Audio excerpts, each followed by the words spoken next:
Police say a 22-year-old Philadelphia woman was held captive for 3 days after her violent abduction was caught on surveillance video. And now the man responsible is behind bars. And Carlesha Freeland-Gaither is resting at home. This security camera video shows the violent attack on a Philadelphia sidewalk Monday night. It was carried out, police say, by 37-year-old Delvin Barnes. Now, because of poor credit, a car dealer installed a GPS device in Barnes' vehicle when he bought it. Well, that, along with tips from the public, led investigators to a Maryland parking lot. And that's when federal agents moved in. He has a very extensive criminal history, a violent predator, and we're very fortunate to get her back alive.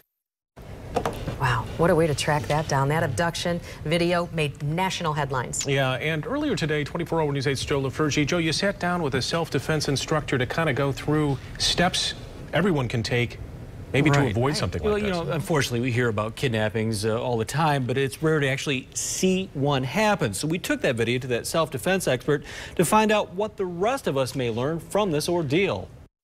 This right here is a very common thing to happen when the first lesson, the best defense against a would-be abductor isn't physical. It's awareness that's more important than just being able to defend yourself. Shane Johnson teaches a course called Parking Lot Self-Defense and Awareness.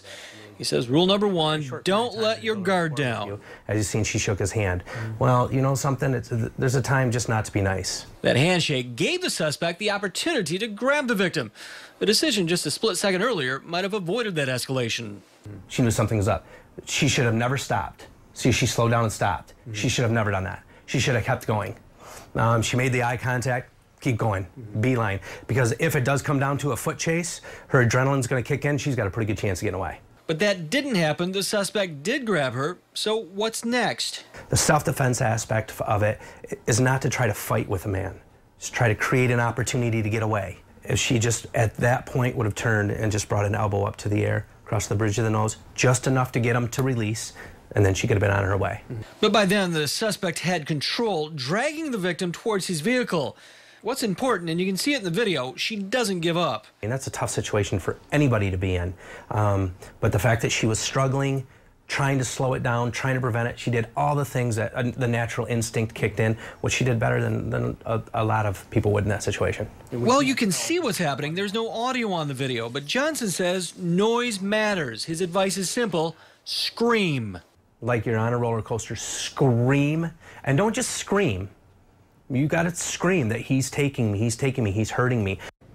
Of course, the challenge here, during the heat of the moment, how are you going to remember all of this? It's easier said than done. And Johnson says you just need to keep going over in your mind before you get into these situations what might happen and how you're going to react. That's about the only way to really kind of practice your reaction to this. Heaven forbid something like that would happen, but if you give it some planning, you know, you might know what to do in that situation because it's going to be happening fast. And let's be clear, too, we're not blaming the victim. I mean, obviously, she was put in a horrible spot there. And he had shown a lot of the right things she had done.